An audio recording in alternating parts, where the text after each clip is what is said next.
Most evenings here on CBC, people tune in to watch the business TV version of this. Why don't you go jump out the window? You said that yesterday. Yeah, but you didn't do it. Here's what I'm talking about. The #1 dean in the country. Is that right? Yes, and the #1 business school in the country. Did I tell you I went there? Yeah, we've mentioned it now twice. The Lang and O'Leary Exchange, personality and humor in the world of business. Now, providing the show's foundation in journalism is Amanda Lang, the CBC's senior business correspondent. Amanda is an expert at translating complicated financial jargon into plain speak. High-level, mushy terms. She grew up in Winnipeg and Ottawa, where her father, Otto Lang, was a prominent Liberal, a fixture in the cabinets of Pierre Trudeau. The kids were encouraged to work hard, ask interesting questions, and that's what she did as a print reporter on Wall Street, as a business correspondent on CNN, and now as an author. Her book's called The Power of Why, and it makes the case for curiosity as the root of all great innovation. Amanda Lang, everybody! Thank you. Morning.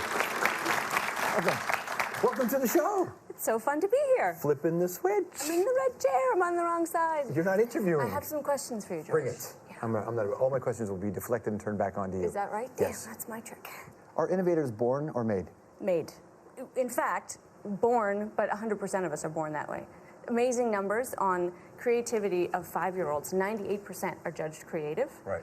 And then they measure the number of times they laugh a day and the number of questions they ask, and it's like 112 and 82. And then they measure again at 12 and 40, and it just goes down like this. Is it the education system? Is it the home? Is it the parents don't know what to do with kids past a certain age? It's both of those things. They actually did a study of how we respond to our kids' why.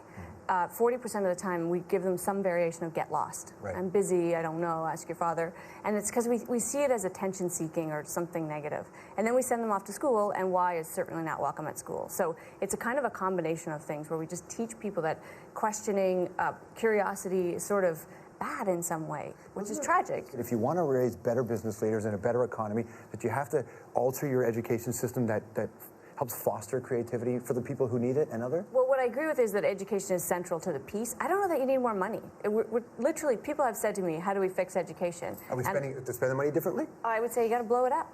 We're just doing the wrong things. We created a school system for the industrial era and worked beautifully for the industrial era. It doesn't work anymore. We have to teach people how to learn, not a bunch of knowledge that they need to know, because it's going to change all the time. You're talking about identifying greatness. Let me see if you remember this. If I read you this quote, what does it remind you of?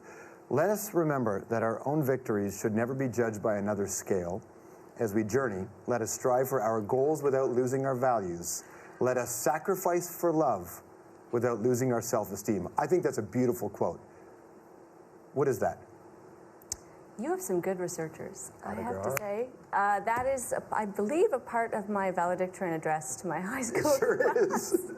Grade 12. Oh, It was a grade 12 speech. I think we might have a picture of you.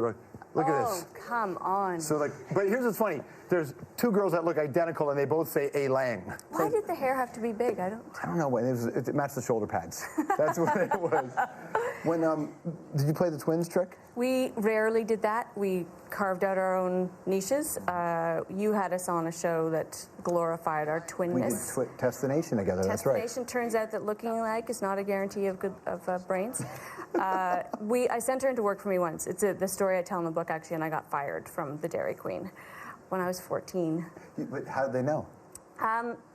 She was there for about an hour, I think, and just kind of tooling around, and somebody came in wanting a soft cone. And a soft cone is not rocket science, but somebody needs to show you once how to work that machine. And right. So she ruined 2 or 3, and then the assistant manager turned around and said, "Who are you?" and sent her home, and then I got fired. And, That's amazing. Well, I tell the story because it's actually horrible work ethic, right? Don't do that. Right. Warm Kevin O'Leary up for us.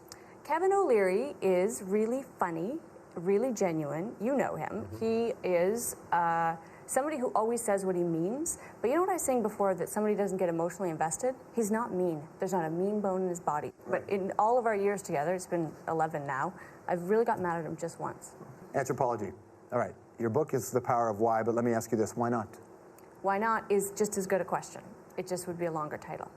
In your wildest days, if you had any, would you have ever dated a mime just to piss your folks off? No. No?